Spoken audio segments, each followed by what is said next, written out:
श्री गणेशाय नमः। ओम नमो भगवते वासुदेवाय। श्रीमद् भागवत में पंचम स्कंद 5वां अध्याय प्रारंभ करते हैं। ऋषभ जी का अपने पुत्रों को उपदेश देना और स्वयं अवधूत वृत्ति ग्रहण करना। श्री ऋषभ देव जी ने कहा, पुत्रों, इस मर्त्य लोक में यह मनुष्य शरीर दुख में विषय भोग प्राप्त करने के लिए नहीं है। ये भोग तो विष्टभोजी, सूकर, कोकर आदि को भी मिलते ही हैं। इस शरीर से दिव्य तप ही करना चाहिए, जिससे अंतःकरण शुद्ध हो, क्योंकि इसी से अनंत ब्रह्मानंद की प्राप्ति होती है। शास्त्रों ने महापुरुषों की सेवा को मुक्ति का और स्त्री संगी कामियों के संग को नरक का द्वार बताया है। महापुरुष वे ही हैं जो समान चित्त, परम शांत, क्रोधहीन, सबके हित चिंतक और सदाचार संपन्न हो, अथवा मुझ परमात्मा के प्रेम के ही जो एकमात्र पुरुषार्थ मानते हो।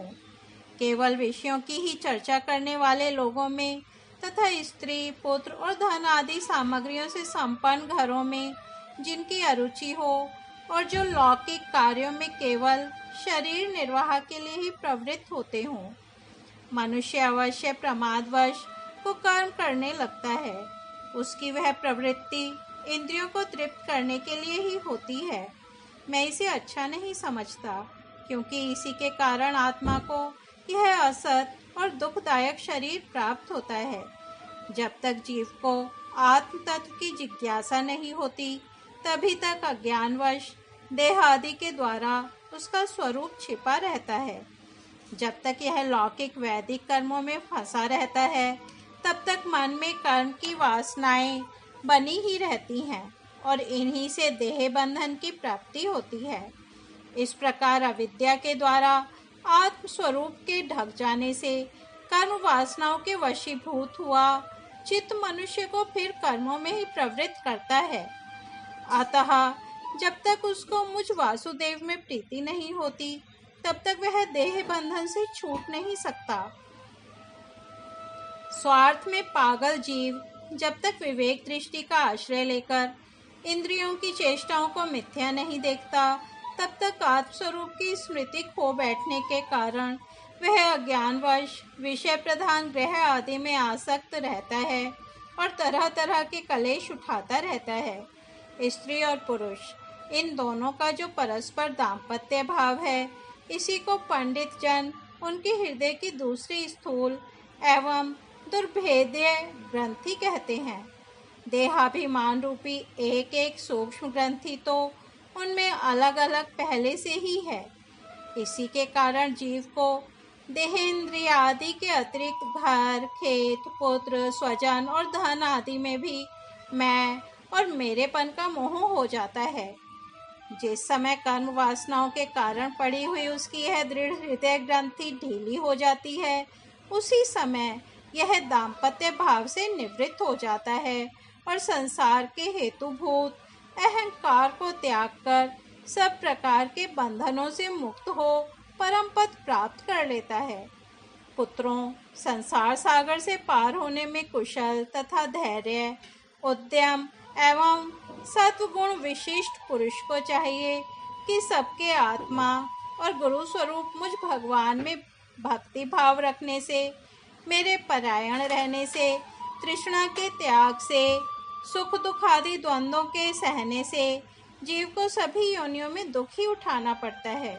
इस विचार से, तत्व जिज्ञासा से, तप से, सकाम कर्म के त्याग से, मेरे ही लिए कर्म करने से, मेरी कथाओं का नित्य प्रति श्रवण करने से, मेरे भक्तों के संग और मेरे गुणों के कीर्तन से, वैर त्याग से, समता से, शांति से और शरीर तथा घर आदि में मेरेपन के भाव को त्यागने की इच्छा से, अध्यात्म शास्त्र के अनुशीलन से, एकांत सेवन से, प्राण, इंद्रिय और मन के संयम से, शास्त्र और सत्पुरुषों के वचन में यथार्थ बुद्धि रखने से, पूर्ण ब्रह्मचर्य से, कर्तव्य कर्मों में निरंतर सावधान रहने से, वाणी के संयम से, सर्वत्र मेरी ही सत्ता देखने से, अनुभव ज्ञान सहित तत्व विचार से और योग साधन से अहंकार रूप और अपने लिंग शरीर को लीन कर दे।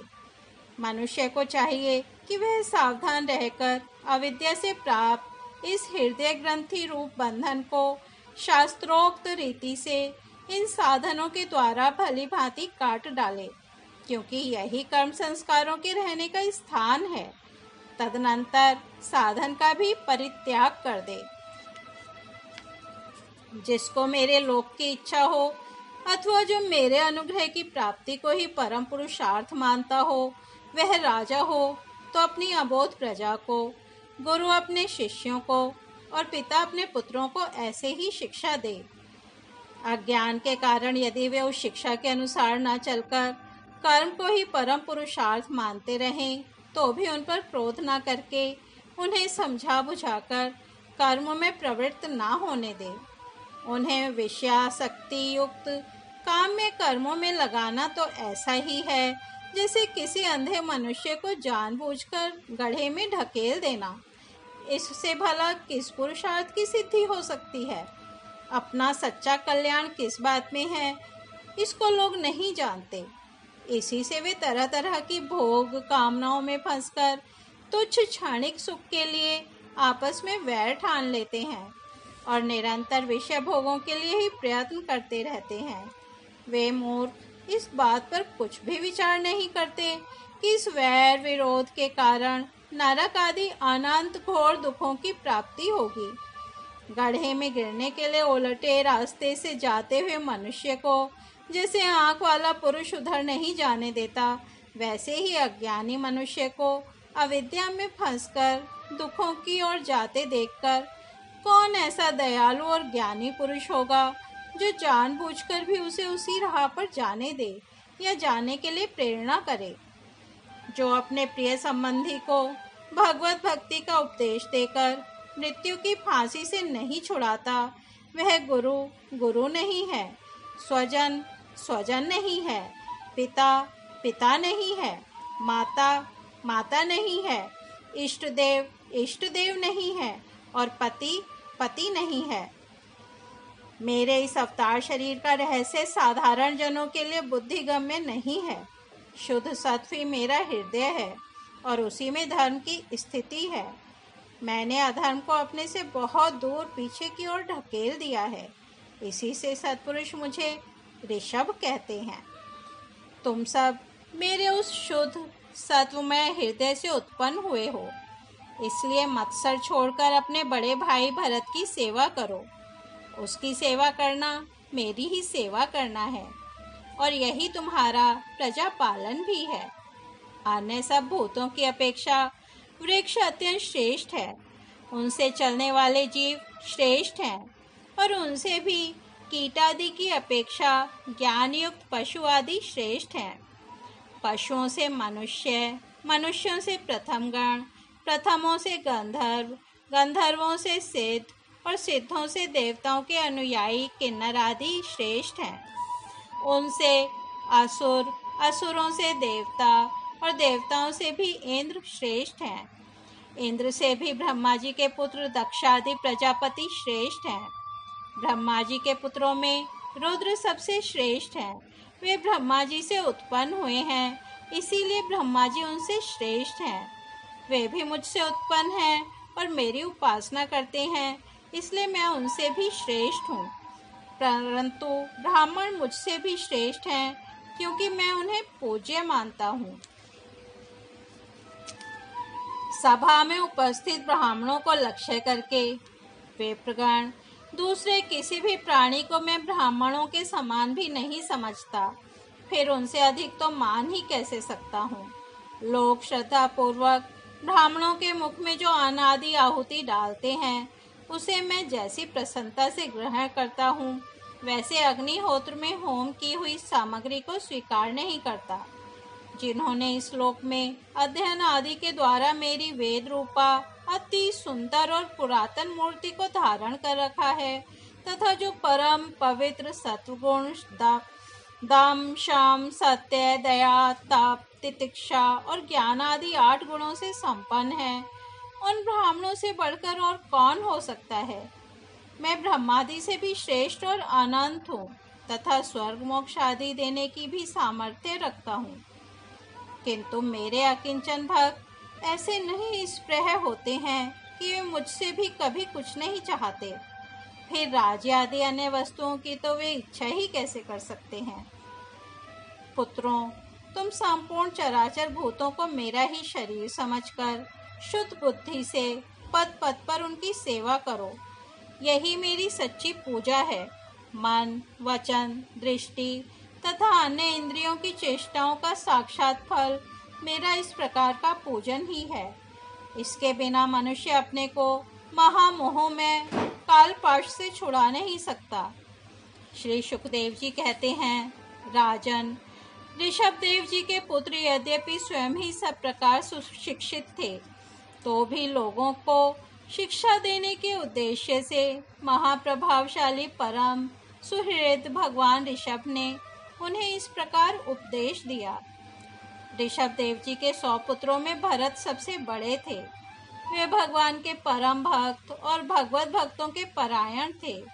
ऋषभदेव जी ने पृथ्वी का पालन करने के लिए उन्हें राजगद्दी पर बैठा दिया और स्वयं उपशमशील, निवृत्ति परायण, महामुनियों के भक्ति, ज्ञान और वैराग्य रूप परमहंस सोचित धर्मों की शिक्षा देने के लिए बिल्कुल विरक्त हो गए।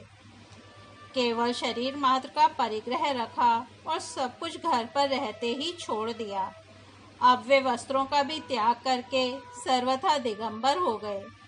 उस समय उनके बाल बिखरे हुए थे, उन्मत्त का सा वेश था। इस स्थिति में वे आहवनीय अग्निहोत्र की अग्नियों को अपने में ही लीन करके सन्यासी हो गए और ब्रह्मावर्त देश से बाहर निकल गए। वे सर्वथा मौन हो गए थे। कोई बात करना चाहता तो बोलते नहीं थे। जड़, अंधे, बहरे, गूंगे, पिशाच और पागलों की सी चेष्टा करते हुए वे अवधूत बने जहाँ तहाँ विचरने लगे। कभी नगरों और गांवों में चले जाते तो कभी खानों, किसानों की बस्तियों, बगीचों, पहाड़ी गांवों, सेना की छावनियों, गौशालाओं, अहीरों की बस्तियों और यात्रियों के टिकने के स्थानों में रहते। कभी पहाड़ों, जंगलों और आश्रम आदि में विचरते। वे किसी भी रास्ते से निकलते तो जिस प्रकार वन में विचरने वाले हाथी को मक्खियां सताती हैं, उसी प्रकार मूर्ख और दुष्ट लोग उनके पीछे हो जाते और उन्हें तंग करते। कोई धमकी देते, कोई मारते, कोई पेशाब कर देते, कोई थूक देते, कोई ढेला मारते, कोई विष्ठा और धूल फेंकते, कोई अधोवायु छोड़ते और कोई खोटी खरी सुनाकर उनका तिरस्कार करते। किंतु वे इन सब बातों पर जरा भी ध्यान नहीं देते। इसका कारण यह था कि भ्रम से सत्य कहे जाने वाले इस मिथ्या शरीर में उनकी अहंता ममता तनिक भी नहीं थी। वे कार्य कारण रूप संपूर्ण प्रपंच के साक्षी होकर अपने परमात्म स्वरूप में ही स्थित थे। इसलिए अखंड चित्तवृत्ति से अकेले ही पृथ्वी पर विचरते रहते थे। यद्यपि उनके हाथ, पैर, छाती, लंबी लंबी बाहें, कंधे, गले और मुख आदि अंगों की बनावट बड़ी ही सुकुमार थी। उनका स्वभाव से ही सुंदर मुख स्वाभाविक मधुर मुस्कान से और भी मनोहर जान पड़ता था। नेत्र नवीन कमल दल के समान बड़े ही सुहावने, विशाल एवं कुछ लाली लिए हुए थे। उनकी पुतलियां शीतल एवं संताप हारिणी थीं। उन नेत्रों के कारण वे बड़े मनोहर जान पड़ते थे। कपोल, कान और नासिका छोटे बड़े न होकर समान एवं सुंदर थे तथा उनके अस्फुट हास्ययुक्त मनोहर मुखारविंद की शोभा को देखकर पूर्ण नारियों के चित्त में कामदेव का संचार हो जाता था। तथापि उनके मुख के आगे जो भूरे रंग की लंबी लंबी घुंघराली लटें लटकी रहती थीं, उनके महान भार और अवधूतों के समान धूली धूसरित देह के कारण वे ग्रहग्रस्त मनुष्य के समान जान पड़ते थे। जब भगवान ऋषभदेव ने देखा कि यह जनता योग साधन में विघ्न रूप है और इससे बचने का उपाय बीभत्स वृत्ति से रहना ही है। तब उन्होंने अजगर वृत्ति धारण कर ली। वे लेटे ही लेटे खाने पीने, चबाने और मलमूत्र त्याग करने लगे।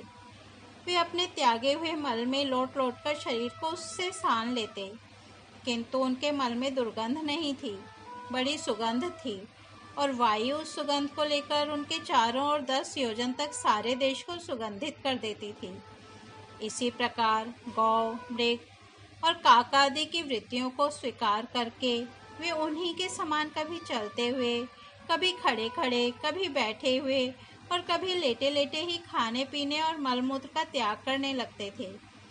परीक्षित, परमहंसों को त्याग के आदर्श की शिक्षा देने के लिए इस प्रकार मोक्षपति भगवान ऋषभ देव ने कई तरह की योगचर्याओं का आचरण किया। वे निरंतर सर्वश्रेष्ठ महान आनंद का अनुभव करते रहते थे। उनकी दृष्टि में निरुपाधिक रूप से संपूर्ण प्राणियों के आत्मा अपने आत्मस्वरूप भगवान वासुदेव से किसी प्रकार का भेद नहीं था। इसलिए उनके सभी पुरुषार्थ पूर्ण हो चुके थे।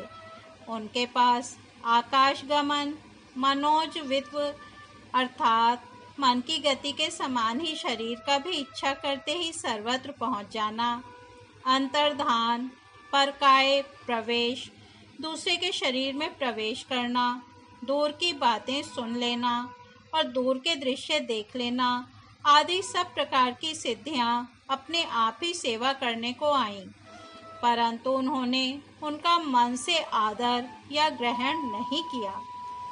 इस तरह श्रीमद् भागवत में पंचम स्कंद 5वां अध्याय समाप्त होता है। कल हम 6ठा अध्याय ऋषभ देव जी का देह त्याग सुनेंगे। तब तक यही विराम देते हैं। हरि ओम तत्सत।